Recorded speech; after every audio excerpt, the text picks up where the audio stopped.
მოგესალმებით ძვირფასო მეგობრებო, ჩვენ მიმყოფებით ლალიანთიცის საკვირაო სკოლაში. ეს არის პოდკასტი ლალისთან ყავაზე და დღეს ჩემი სტუმარია მარიამ მარანელი, ჩვენი უნივერსიტეტის სტუდენტი. ძალიან საინტერესო ადამიანი, დამამთავრებელი კურსის სტუდენტი და ჩემთვის ეს იყო ძალიან ნიშანდობლივი მარიამ, რომ მინდოდა რომ შეყოფილიყავი დღეს ჩემთან ამ ჩვენი საკვირაო სკოლის გარემო გენახა და მინდოდა რომ მესაუბრა შენთან რატო გადავწყვეტე ამ თემაზე საუბარი რაღაც პრივატულ საუბრებში მარიამმა ისეთი სულის შემძვრელი ტექსტი მომწერა როგორი არის სტუდენტების ყოფა როგორ დავარქვათ სტუდენტური ყოფის აუტანელი სიმძიმე სიმსუბუქი არა სიმძიმე და მაგც შევეცადე რომ შემძვრალიყავი მართლა ჩვენი სტუდენტების ტყავში მართალი გითხრათ თუ ასე ვამბობდი რომ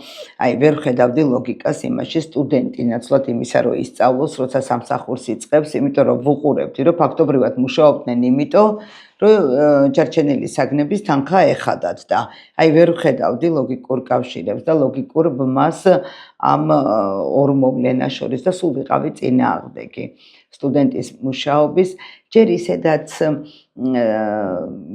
რაღაც 4 წელია ხო სტუდენტობა ესეთი მერე ისიც მეცადინეობა ისედაც სკოლისა და უნივერსიტეტის პროგრამა საკმაოდ დაცილებულია ერთმანეთს ხო მეცადინეობა უწევთ უამრავი რომ რამენაირად მოახერხონ საგნების დაძლევა თან ჩვენ სპეციალობაზე და მერე კიდე ემატება ამ ყველაფერს ის რომ მუშაობენ ანუ წარმოიდგინეთ თქვენ ახლა ადამიანები მუშაობენ, სწავლობენ, თან ეს ის სამსახური არ არის, რომელიც განვითარებს და რაღაცა უნარებს გივითარებს, ხო? ეს არის ისეთი სამსახური, რომელიც მხოლოდ და მხოლოდ იმისთვის არის, რომ რაღაცა დონეზე რაღაც ელემენტარული თანხა ჯიბის ფული გქონდეს, ხო?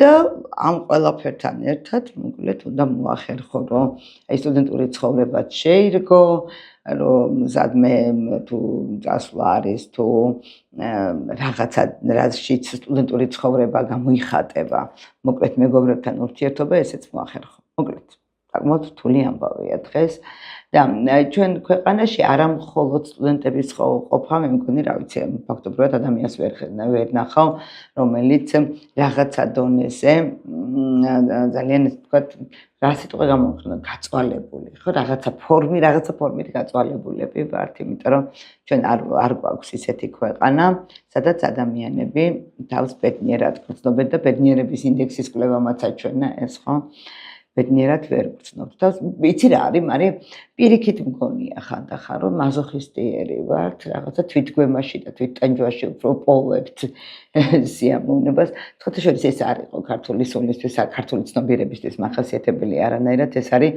რუსული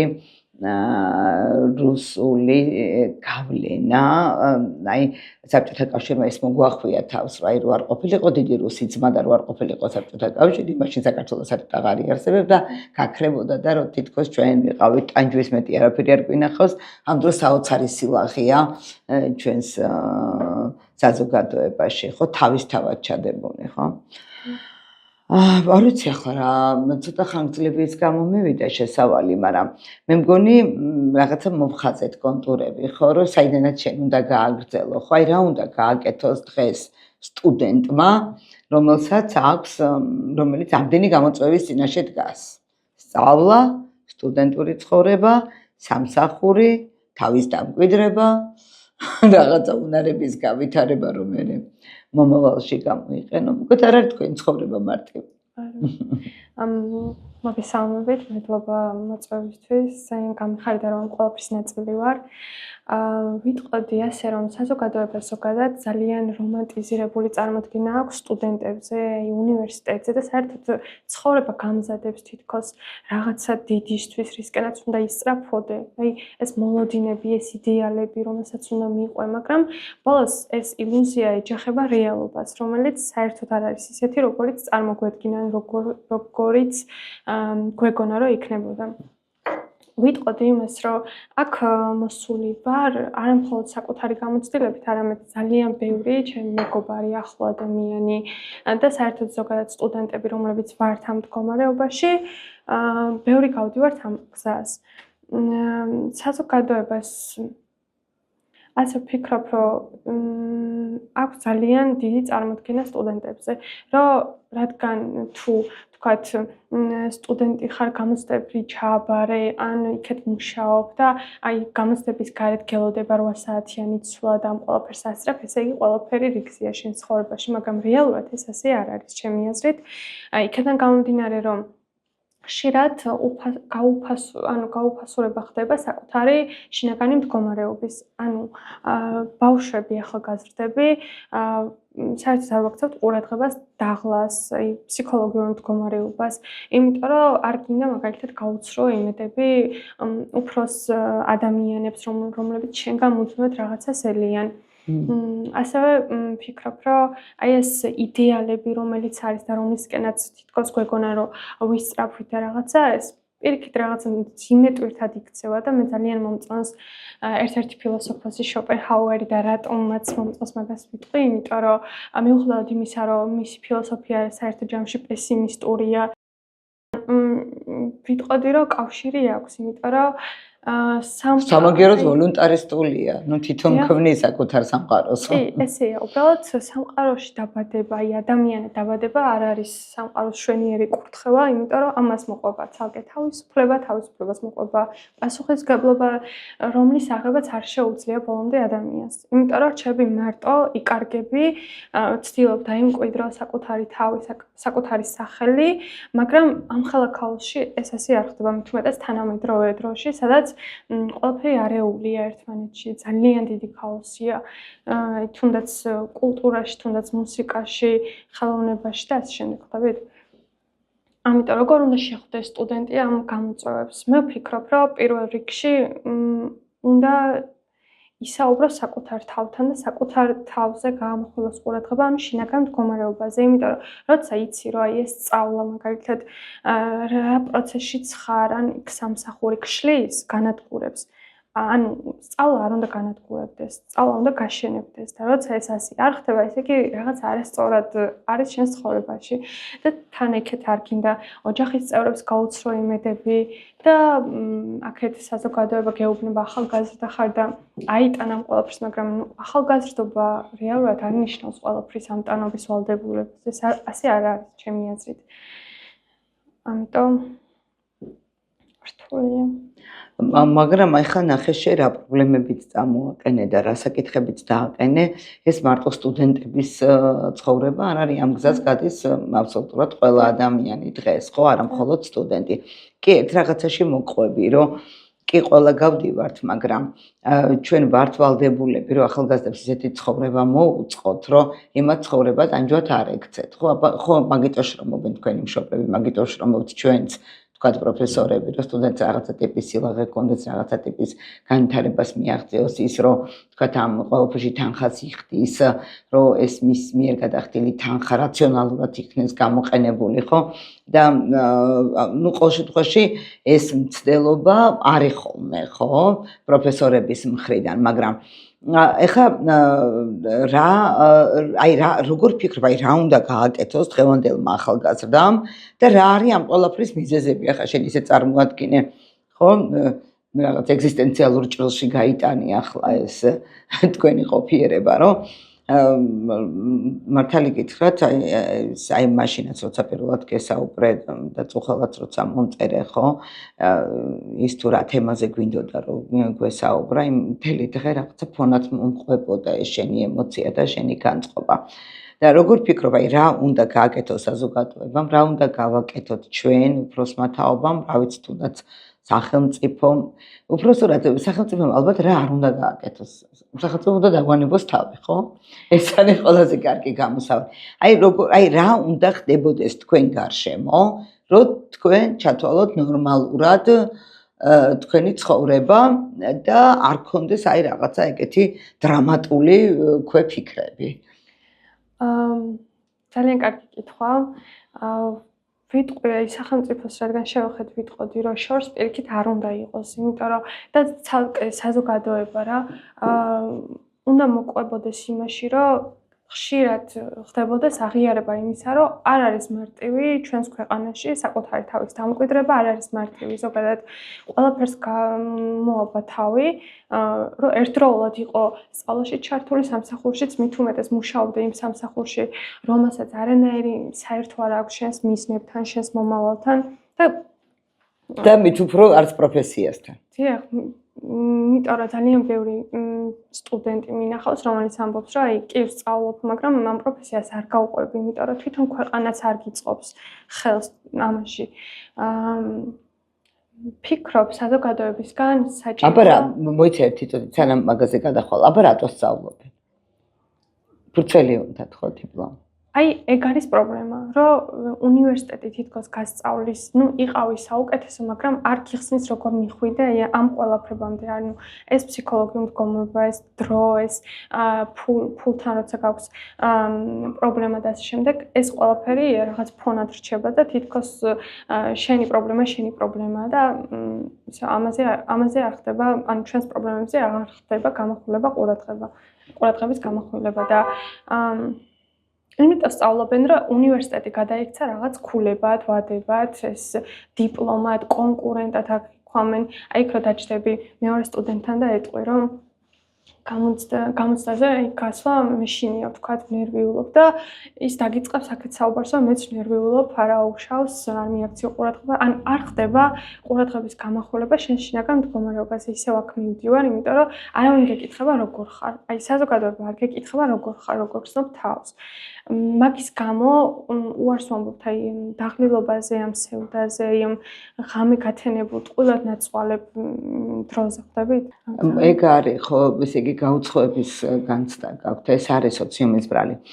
სხვათა შორის კვლევა ჩატარდა და აი ამ დეპრესიული ფონის მიზეზებზე გეცოდინება ემილი დიურქჰაიმმა პირველი კვლევა რო ჩაატარა, იკვლევდა თვითმკვლელობის მიზეზებს და წინასწარი განწყობა, ანუ ჰიპოთეზი ის იყო, რომ ელოდებოდა, რომ თვითმკვლელობის მიზეზი უნდა ყოფილიყო თავად თვითმკვლელი, აბა სხვა ვინ უნდა იყოს, ხო? ანუ თვითონ ამბობს უარს ამ ცხოვრებაზე და კვლევა მაჩვენა საბოლოოდ. ეს ძალიან საინტერესო კვლევა იყო, პირველი სოციოლოგიური კვლევა, ემპირიული კვლევა, რომელიც ემილი დიურქჰაიმმა ჩაატარა და დაიდო როგორი შედეგი, რომ თვითმკვლელობის, ანუ კონკრეტული ადამიანის თვითმკვლელობის მთავარი მოტივატორი და მიზეზი არის საზოგადოება.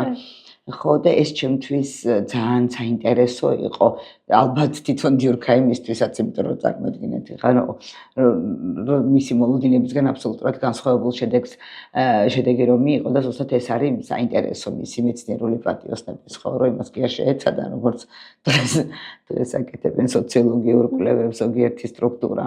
როგორც უნდა იქიდან ისეთ ახსნას მოუძებნეს, ხო იმან პატიოსნად მეცნიერული, აბსოლუტურად მეცნიერული სიწრფელით დადო ეს შედეგები. აბსოლუტურად მართალი ხარ მაგაში ის, რომ თქვათ ადამიანი თავს გაუცხოებულად გრძნობს საზოგადოებაში, ეს არ არის კონკრეტული ადამიანის ბრალი, ეს არის საზოგადოების.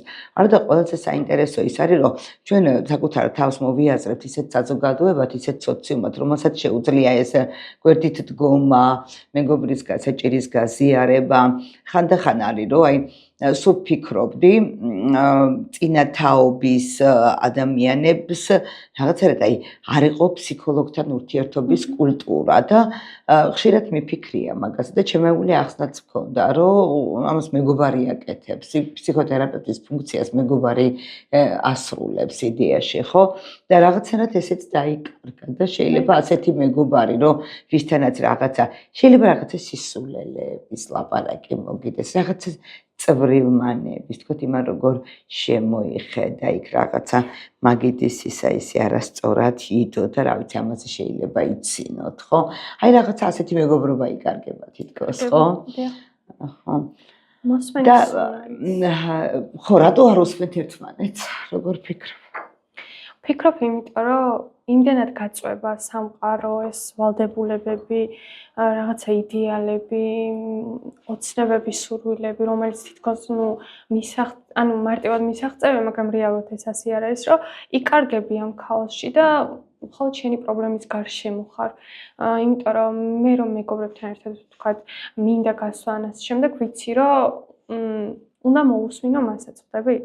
მაგრამ იმასაც ველოდები, რომ ის არ არის მზად მოსასმენად ჩემთვის, იმიტომ რომ ანუ ეს პარტერული გაცვლაა, ხო? შენ თუ მოусმინე, იმენაც უნდა მოგესმინოს, ეს თუ ასე ვალდებულებად იქცევა, რა თქმა უნდა, ზედაპირული ხდება ურთიერთობა. კი, და მე ის სურვილიც აღარ გაქვს, ის საუბრო იქ, სადაც აღარ გისმენენ და საზოგადოებაც არ გისმენს და ოჯახში მიდიხარ და არ ეკცევა. აგერ გითმობ მე შენ იმას ეთერს და თქვი ერთი რაღაც ასეთი ბევრი გაიგონებს რა გაკაზეთი ზათქმელი კაცო რომ მოთხოვნილება გაქვს ამ ყველაფრის გამოთქმის.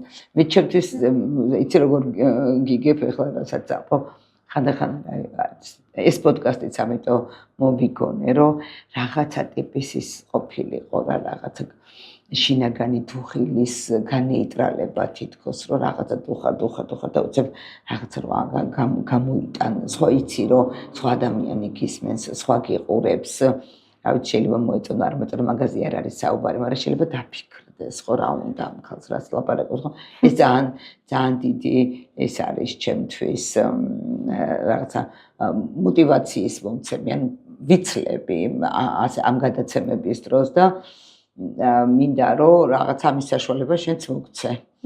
რა გასეთი სათქმელია ბატონო ბურთი და მოედა. მინდა თქვა რომ და საკუთარ თავს ხშირად ვიმეორებ, მაგრამ ესე საჯაროდ არა რომ ზოგადად ბავშვებისთვის მინდა თქვა იმის რომ ყველაფერი რაც გინდა რომ იყო უკვე ხარ. ანუ არ არის საჭირო ამ ყველაფერს მიყვერასაც საზოგადოება ჩაგაბამს და ერგები იმ სისტემას, რომელიც შენზე არ არის მორგებული და საერთოდ მე ვფიქრობ, რომ ეს რეალობა ჩვენზე კი არა ადამიანებზეც არ არის მორგებული უკვე ისე ვართ, რომ ვიღაცა შეიძლება გაუმართლოს, ვიღაცა შეიძლება არ გაუმართლოს და ვისაც არ უმართლებს, აი გუება და იმ გარემოში რჩება, თითქოს კომფორტის ზონაში და საზოგადოება რო გეუბნება, რომ აიტანე, იმიტომ რომ ჩვენ ბევრად რთული დრო გამოვიარეთ და აი ხშირად უბრალოდ გამოსმენილი მაქვს, რომ ჩვენ ამ დროში ვიყავით უშუქობაში, უფულობაში, სიღარიბე, მესმის, რა თქმა უნდა, მესმის და ძალიან მწუხარ რომ ეს ამის გამოვლა მოუწიათ ამ ადამიანებს, უბრალოდ ჩვენი ბრალი ის არ არის, რომ ამ ეპოქაში ვართ დაბადებული, ამ თანამედროვე სამყაროში ვართ დაბადებული და მაინდამაინც შეიძლება არც გავყვეთ ამ რაღაცა კომფორტის ზონას, რომ აი დაკმაყოფილდე იმით, რაც გააქვს, როცა შეგეცია გქონდეს უფრო მეტი, როცა შეგეცია შენს ქვეყანაში შემოიტანო და გააღვიძო თანაგრძნობა და არ იყოს ეს ნიჰილისტური ეპოქა, ანუ ადამიანები რო არ ინტერესდებიან შენი თან მეგობრობა გაუფასურდა, ან იქეთ რაცა სიყვარული გაუფასურდა, ხვდებით? მოდი ასე გავაკეთოთ, აი შენ აი რა გონია ეს მისესი? აი რატომ მოხდა? ეხლა მე მესმის შენ რასაც ამბობ, იმიტომ რომ ჩემ თაობასაც ასე ეძახდნენ, რომ აი თქვენ ომი არ გინახავთ და რაღაცა და აღმოჩნდა რომ ომთა შორის ყველაზე საშინელი ომი რაც შეიძლება იყოს სამოქალაქო ომი გაიარა ჩემმა თაობამ, ხო? ალბათ ეს არ იქნება სწორი, რომ ეს დავაყვედროთ თაობებს, იმიტომ რომ ეხლა სამამულო ომი კი ძალიან ბევრი დაიღუპა საქართველოსგან, მაგრამ უშუალოდ საქართველოში არ შემოსულა, ხო? აი ეს მეორე მსოფლიო ომი, ხო? სამამულო ომს ეძახდნენ ჩვენ. ხო? და ეს რომ ვთქვათ გვეძახდნენ, რომ აი თქვენ ეს არ გინახავთ, იმაზე უფრო ცუდი რაღაცა ვნახეთ, ხო?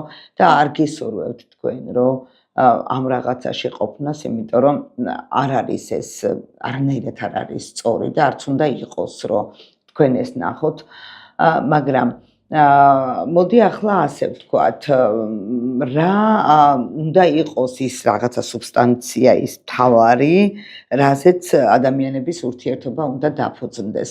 მე ვხვდები ახლა შენ რასაც ამბობ, მე თვითონაც ხო იმდენად აი რომ ვუყურებ ხო ჩემ თავსაც და სხვა ადამიანებსაც იმდენად პოლიტიზირებულები ვართ, რომ ამის წინ ფოტო ვნახე ძველი პროექტში ღებულობთ მონაწილეობას ადამიანებს და რო ვუყურებდი ამ ადამიანებს ახლა ვიანგარიშე ხო რომელ მხარეს დგას ერთ ჩემს Facebook მეგობარს ეწერა ასეთი რაღაცა რომ ისეთი დრო დადგაო რომ ვის მხარეს დგახარო და საერთოდ ხარ სივშია ჩასაწერიო და რაღაცა მე მგონი ასეც არის მესმის რომ ესეთი პოლარიზაცია ხდება იმისი მე თვითონაც აი ვცდილობ იმიტომ რომ ორივე მხარეს მყავს მეგობრებიც მყავს ორივე მხარეს მყავს ნაიცი მოსწავლეები მყავს მაგრამ აი მეგობრობა ძალიან მიჭირს ანუ ალბათ მეგობრობა უკვე ალბათ დაიყვება ამ ესეთი განსხვავებულ პოლიტიკურ შეხედულებების ფონზე ხო მაშინ როცა ახლა მე ხედავ რომ ჩემ შვილს ჩემ თაობას ვისაც მე მიბრძვი არის ვისაც როგორც ფიქრობ მთელი საქართველოს ვაიმე ვინც თუ კი ვინმე აზრიანი ყოლია წინაპრებში იმათი ზურგით მოთრეული რაღაცა და ვერ ვიმეგობრებ რა იმ ადამიანთან ვინც ამას ვერ ხედავს ხო არა ეს გასაგებია ვთქვათ ეს პოლიტიკური პოლარიზება თქვენც მაგის სიმსხვერპლი ხართ შეიძლება ითქვას თუ უბრალოდ თქვენ უფრო სხვა ლეველის პრობლემები გაწუხებთ ამ მოცემულობაში ფიქრობ ასე თუნდაც მოდი შემოვიტან კანტის ფილოსოფიას ზარათუსტრაში რომ არის ზეკაცის იდეა როგორი უნდა იყოს ზეკაცი ადამიანი რომ ნიცშე შემოგვიყვება ნიცშე რომ აი ზეკაცი არის ადამიანი რომელიც თავისუფლდება ჩარჩოების გამომსაც საზოგადოება გაბამს და ახალ ღირებულებებს ქმნიან თუნდაც ხდება გადაფასება ესე ვთქვათ ღირებულებების ხო ფიქრობ აი ახალგაზრდა თაობამ არა მარტო ჩვენს ქვეყანაში, არამედ ზოგადად სამყაროში ეს ღირებულებები გადააფასა, ესე ვთქვათ. და მაგიტო რაღაცა ფსკერი შეიქმნა. აი რა არის ის ღირებულება, რომელიც დღეს არ მუშაობს? აი ვთქვათ, პატრიოტიზმი არ მუშაობს, კიდე თქვა. ნაციონალიზმი, ანუ ეთნიკური სახელმწიფოს იდეა ისედაც არ არის სწორი. ანუ სახელმწიფო ყველა ვარიანტში უნდა იყოს ანუ უნდა ეფუძნებოდეს ნებისმიერი ქვეყანა სახელმწიფოებრიობას და არა ანუ მოქალაქეობის პრინციპზე უნდა იყოს დაფუძნებული და არა ეთნიკურობის პრინციპზე. ამას გულისხმობ? თუ მე ვფიქრობ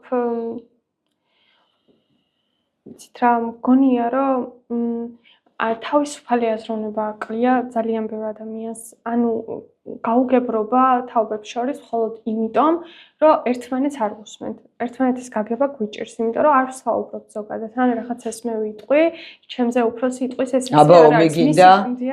მისი გამოცდილების პრიზმიდან საუბრობს და ეს ქმნის გაუგებრობას და მაგიტო არის წარმოდგენები რაღაცა ეს იდეალები თავს მოხეული, რომელსაც გთხოვს რომ მოერგო, მაგრამ ნუ არ გინდა მორგება, ხო? და აი როცა ირჩევ თავისუფლებას და თითქოს სწავლაში და განათლებაში ეძებ ამ ყველაფერს, მაგრამ ეს სიმძიმეს ტვირთად გაწვება ეს ყველაფერი, იმიტომ რომ ჩვენს თემას რო შევეხოთ, სამსახურის სწავლა ყველაფერი ერთად რო გაწვება და ორივე რო გთხოვს იყოს რო ყოფილი ორივეში და არ გამოგდის იკარგები და არც სრული გაქვს იქეთი საუბრო და ვინმეს აუხსნა რო გკითხავენ როგორ ხარ, უბრალოდ პასუხობ კარგად, იმიტომ რომ გიჭირს ახსნა, რატო ხარ ცუდად თქვათ ან რატო ხარ ეხლა უკვე ისე ვართ რომ კარგად რო ხარ, ესეც უნდა გწვენოდეს ამის თქმაც. ეგეც ხასდია. ხო, მე ძალიან მიჭირს მაგისი თქვა რომ კარგად ვარ.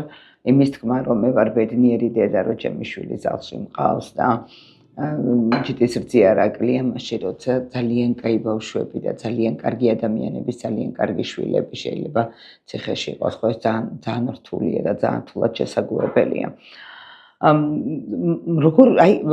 როგორ უნდა მოუაროს თქვენმა თაობამ ამ პრობლემას მე ხლა ვუყურებ და როგორ არის იცი აი რაღაცა ისე იმედიანად ვიყავი რომ აი სულ მეცინებოდა ჩემს რაღაცა ჯერ პიონერთა რიგებში ვიყავი მე კონკავშირის რიგებში ვიყავი და ამ რაღაცებზე სულ მეცინებოდა რომ მეთქი აი სად ვიყავი და ეხლა უცებ 21 საუკუნეში ვახელ თვალს და ვხედავ კონკავშირლებს ჩემ გარშემო ეს არის რა ვიცი 20-იანი წლების ისინი რო იყვნენ რა ქვია მაგათ ხო მოკლედ რაც არის პარტიული ფუნქციონერები, ახალგაზრდები, რომლებიც თვლიან, ანუ სად არის საკუთარი თავი და სად არის საკუთარი მსოფლმხედველობა, რაღაცა აი მიკუთვნებულობას განიცდიან ამ რაღაც რომელიღაცა სოციალური ფენისადმი და რაღაცა ადგილი ნახეს თითქოს რომ იქ რაღაც კარგად გრძნობენ თავს თავიანთი სამყარო იპოვეს და სინამდვილეში ეს არის ყალბი ერთი რომ ყალბია მეორე რომ დამყაყებულია და მესამე რომ რა ვიცი ყარს ყველაფერი და აი ამ სიმყრალეში უწევთ ამ ბავშვებს ყოფნა ისე რომ ცხვირები აქვთ ამოწეული და არ იმჩნევენ ამას რა ეშველება როგორ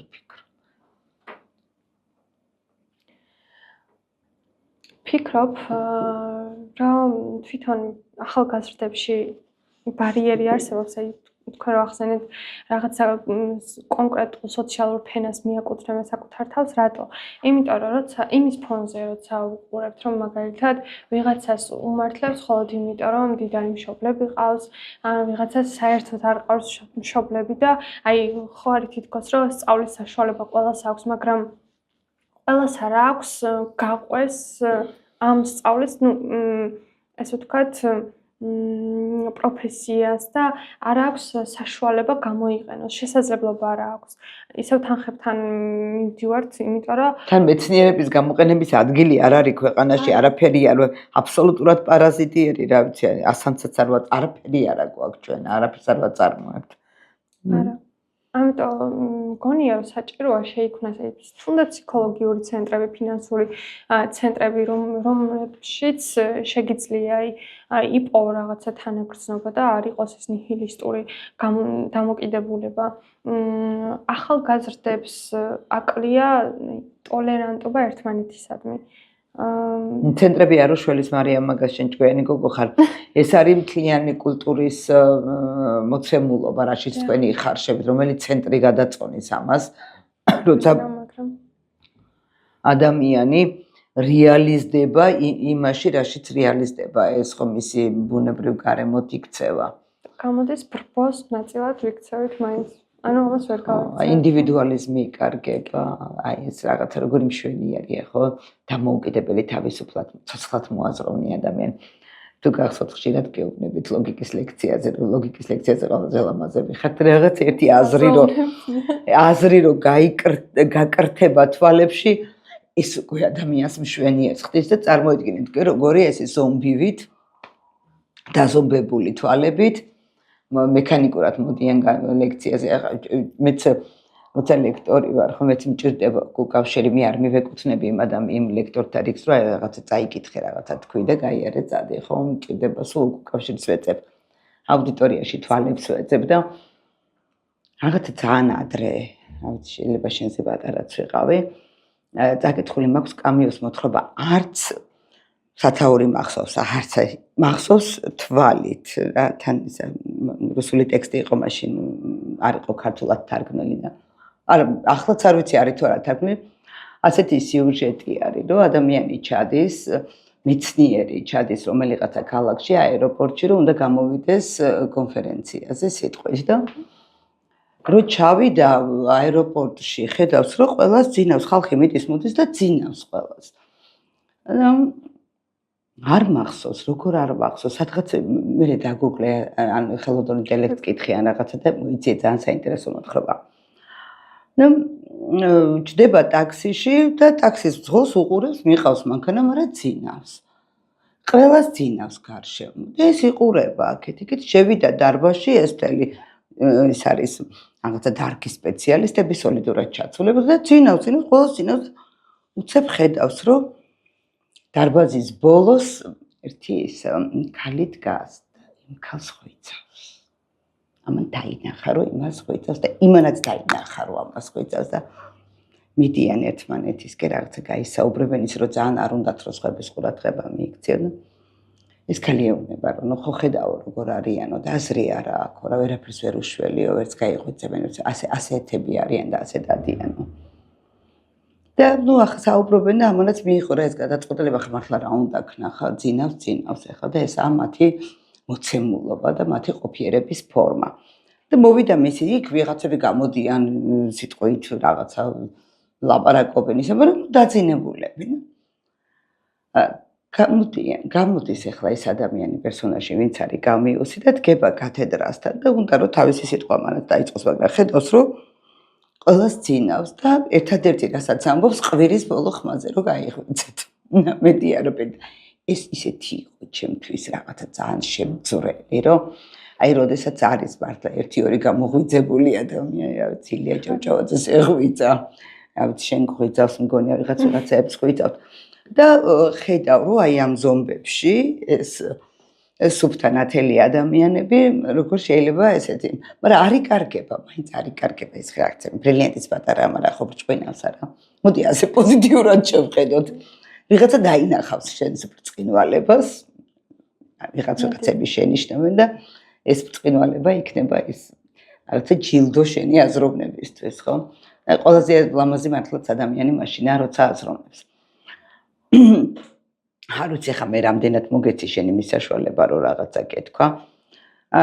თავარი არის რომ აი ეს არც აუცილებელი სულ გამოსავლები იპოვო და რეცეპტები შეთავაზო საზოგადოებას, დიაგნოსტიკაც არ არის პატარა ამბავი და შენ ხა მეორე სტუდენტი ხარ უკვე ჩემთან ამ პოდკასტში რომ მოხვედი, ერთმა სტუდენტმაც იქ მითხრა რა და მაგითო მოვიწვიე რომ სტუდენტმა მითხრა რომ აი არ მაქვს პერსპექტივის განცდა, არ ვიცი რატო ვაკეთებო და რისთვის ვაკეთებო და როცა ამ თემაზე ვიწყებ საუბარს მე ვხედავ რომ სტუდენტების უმრავლესობაში ეს რაღაცნაირად აი ფონად მიყვება ეს მოცემულობა. მოდი ვიყოთ უკეთესის მოლოდინში, შევცვალოთ, თვითონ შევცვალოთ რაღაც საინტერესო გავხადოთ. ალბათ უნდა საკუთარი თავი და საკუთარი ცხოვრება ისევ კამიუკა გახსენდება მისი სიზიფეს ლოდით. ხო, კაცმარიც ის ახლა რომ გონია რომ რაღაცა შეცვალეს სინამდვილეში ეს უბრალოდ სიზიფეში რომ აიყოს. მაგრამ სპეციალობა გაქვს ისეთი რომ შეგიძლია ამ ყველაფრიდან დისტანცირდეს და გარედან შეხედოს შენ თავს ეს არ არის პატარა ამბავი, ხო? შორის ძალიან მიხარია ფილოსოფიაზე რომ სწავლობ და ისიც მიხარია რომ აი მშობლების მხრიდან არ მქონდა ზეწოლა რომ აი არ გაყვე მაგ პროფესიას, მაინც არაფერს არ მოგიტანს, თუნდაც მატერიალური მხრივ და ასე შემდეგ, იმიტომ რომ სადაც შეგიძლია დასაქმდე მაგ პროფესიით და ძალიან ბევრს დღემდე აქვს ეგ საბჭოება შექმნილი რომ აი რაზეც სწავლობ, რაც გაინტერესებს და რაშიც გინდა რომ დაიხარჯო ბოლომდე არ არის მომტანი მატერიალურად, ანუ არ შეგიქმნის იმ სტაბილურობის განცდას, მაგრამ მაინც ყოველთვის არასტაბილურობის განცდა დაყვება ადამიანს და ჯობია ისწავლო იქ, სადაც გინდა რომ ისწავლო და ძალიან ბევრ ადამიანთან მაქვს ოღონდ უფროს თაობასთან დიალოგები და აი ხშირად მოდის მათგან ისეთი ის რომ ანუ ჩემი შვილიო მირჩევნია სწავლდეს იქო, სადაც აი ფინანსურად პერსპექტიული. თითქოს საკუთარი მომავლისთვისაც ფიქრობენ ეს ადამიანები. აი რადგან თვითონ მაგალითად არ სწავლობდნენ პროექციას ახდენენ. კი, და ეს ძალიან ცუდია, იმიტომ რომ ბავშვებს უწევთ იმაზე სწავლა, რაც მათ საერთოდ არ აინტერესებთ და ამიტომ იკარგებიან ჩემი აზრით ნახევარწილად და ამიტომ არიან რაღაცა ქულებზე და დიპლომზე კონცენტრირებულები. ამიტომ გამიმართლა, რომ გავყევი ჩემს სურვილს ბოლომდე და ვიცი დარწმუნებული ვარ, რომ მიმიყვანს იქ, სადაც მინდა რომ მივიდე და ამ სანსარაზე, აი მარადიულ წრებრუნვაზე არ ვეტრიალებ და ბოლოს რაღაცა გზას ვიპოვე ჩემი აზრით. ეხლა რო ყვებოდი ჩემი თავი გამახსენდა, დედაჩემსაც ასე ეუბნებოდნენ ეს ჭკვიანი გოგო ფილოსოფიურზე რატო გაუშვიო და რა შეუნდა გამოიყენოსო და რაღაცა ეს საზოგადოების ასეთი განწყობა რო იყო, მეც ისე ვიყავი განწყობილი რომ ფილოსოფია, ნუ ანიშნავს რომ რაღაცა სიღარიბეს უნდა მოაწერო ხელი და სულ ვთვლი რაღაცა სხვა შემოსავლის წყაროები მქონოდა, მაგრამ ყველაზე უცნაური და საინტერესო რა არის, იცი? თუ რაიმე მატერიალურად, თქვათ, დამეხმარა და აი საკმაოდ ისეთი სოლიდური თანხა ვიშოვე და ახლა დღესაც იგივეს ვაგრძელებ, ეს არის სწორედ ჩემი პროფესია ფილოსოფია. სწორედ ამით ხო აი არ არსებობს პროფესია, რომელიც ფული შემომტანი არ იყოს ნებისმიერ საზოგადოებაში, ოღონდ უნდა ფორმირდე როგორც პროფესიონალი ეს წინაპირობა არის, ხო? ჩემი პოდკასტის ის არის ფინალური ის ფაზა არის ყავაზე, ახლა ჩვენ ყავასთან ვზივართ, ხო, იმიტომ გამოვიდა ესეთი რაღაცა საინტერესო სისაყვარლე საუბარი. აი რა არის შენთვის ყავა, იმიტომ რომ ჩემთვის ყავა არის, როგორ რაღაცა იყოს, იცით, ეს საკვირაო სკოლაც, ეს ჩემს მიერ აბიტურიენტების მეცადინება მე რაღაცა ბავშვებთან მე თვითონ ეს პოდკასტი რაღაცა ბუნებრივად გამოვიდა ჩემ ცხოვრებაში ყავა ძალიან დიდ როლს თამაშობს ჩემ ცხოვრებაში ვთქვი ახალგაზრდებთან ურთიერთობა ძალიან დიდ როლს თამაშობს ხანდახან მეკითხები რატო გამოიყურები როგორ ახერხებო რომ კარგად გამოიყურები და ახალგაზრდულად მეთქი მე ისეთ ხალხთან მაგ ურთიერთობა რომ აი სულ ახალგაზრდების და ბავშვების წრეში რო ტრიალებ არ შეიძლება რომ იქ კარგად არისო ხო და თან როცა ხედავ რომ რაღაცა პატარა რაღაცას ახერხებ და დებ ხო რაღაცა პოზიტიური გამოგდის ხო ხო და რას მოვაყოლებდენი ამბავი ყავა არის ჩემთვის ძალიან მნიშვნელოვანი და ვეძებ თანამოაზრეებს არა მხოლოდ ფილოსოფიაში ამ მიმართულებაშიც მივხვდი რომ ჩემნაირი ყავასო ყავა სხვათა შორის ძალიან გემრიელია და ფიქრობ აი სხვა სტუმრებსაც უთხრა კარგი ყავა მაგ რომ მოხო ფიქრობ გამოღვიძების სიმბოლოა და გულწრფელობის. იმიტომ რომ როცა საუბრობ ადამიანთან, რომელიც იყავს სვამს და სხვა სამყარო თითქოს არ არსებობს და გინდა გულწრფელი იყო და ხო გინდოდა ვიღაცას რომ მოესმინა შენთვის და აგერ ორი სასარგებლო რაღაც. მოგისმინეთ კიდეც და ყავაც დავლიეთ, ხო? და მარტო მე არა, ჩემო მაყურებელმაც მოგისმინა. ძალიან დიდი მადლობა მარიამ კიდე ერთხელ. რამე ისეთი ხო არის რომ მე არ გკითხე და შენ სურვილი გქონდა რომ გეთქვა ხო არ დარჩა რამე გვარისობის განცდა არ მინდა რომ დაგეთო აი როგორ ფიქრობ იცი თითქოს ბოლომდე ვერასდროს ვერ დაიხარჯები იმიტომ რომ ძალიან ბევრი სათქმელი გინდა რომ თქვა ზოგადად და აი მაგალითად აქედან რომ გავიდე და შეიძლება თავში უამრავი იდეა მომივიდეს აზრი რაც არ თქვი და ასე შემდეგ მაგრამ აი ისევ ჩემი ფრაზა რომელიც სულ თან დამყვება რომ ყველაფერაც გინდა რომ იყო უკვე ხარ ანუ შენში არის ის რასაც ეძებ და ეს არის საკმარისი რა უბრალოდ საკუთარ თავთან უნდა იყო ჩემი აზრით პირველ რიგში გაამახვილო ყურადღება საკუთარ სურვილებზე იოცნებო იღიმოდე იმიტომ რომ ახალგაზრდობა ყვავილივით არის და რო არ დაჭკნე ბოლომდე და არ დაგაჭკნას სხვა საკუთარ თავს შენ უნდა დაუსხა წყალი ესე ფიქრობ. დედა მე კიდე მგონია რომ ახალგაზრდობა მარადიულია. კი რაღაცა ხო. სულ არის, იმიტომ რომ თან მithumetes დღეს ისეთი ისინია საშუალებები თუ ფიზიკურად თუ შინაგანად შენ თუ საკუთარ თავს წაიყვან ფიზიკურობის პრობლემის მოხსნა შეგიძლია ძალიან მარტივად. მადლობა კიდე რას ვისურვებდი იცი მარტო ის კი არა რომ თქვა მე ვარ ქმედების ადამიანი ანუ მიყვარს ძალიან საუბარიც იქ რაღაცების ფორმულირებები რაღაცა მაგრამ თვლი რომ აი საქმე მან შეტან გამოგაჩინოს და ყოველთვის ვცდილობ რომ აი რომ ვუყურებ ხო სხვა ადამიანს რა დადიქი და უხსენი ხო რა უნდა გააკეთოს რაღაცა და ვიწყებ მეკეთებას და მე თუ უნდა მომბაწოს და თვითონაც გააკეთოს ხო მოკლედ აი გისურვებ ამას რომ აი შენი შეხედულებები ქმედებაში გადაკეტანოს იმიტომ რომ საბოლოოდ მაინც რა ვიცი ეს პრაგმატივიზმი არის რა ასრულებს რაღაცა როლს რა ვიცი სოკრატეც ასეთი ადამიანი იყო ხო კაცობრიობის ერთ-ერთი ყველაზე დიდი მასწავლებელი რომ ნუ გააკეთე რა და გამოგივა ხო მისი ფილოსოფიაც პრაქტიკული ფილოსოფია იყო და ფილოსოფოსობა მარტო ის არ არის ხო რაღაცა წარმოუდგენიათ რომ რაღაც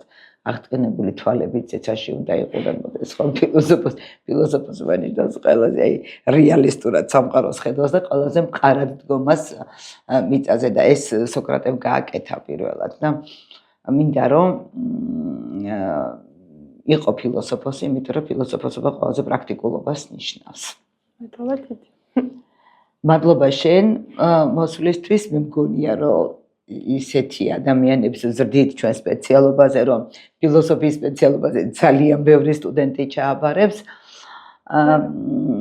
მე კიდე დაგემშვიდობებით თქვენც მარიამსაც ეს იყო პოდკასტი ლალისთან ყავაზე ჩვენ ვიმყოფებოდით ლალიანთიძის საკვირაო სკოლაში და ჩემი სტუმარი იყო ასევე ჩემი სტუდენტი ფილოსოფიის სპეციალობის სტუდენტი მარიამ მარანელი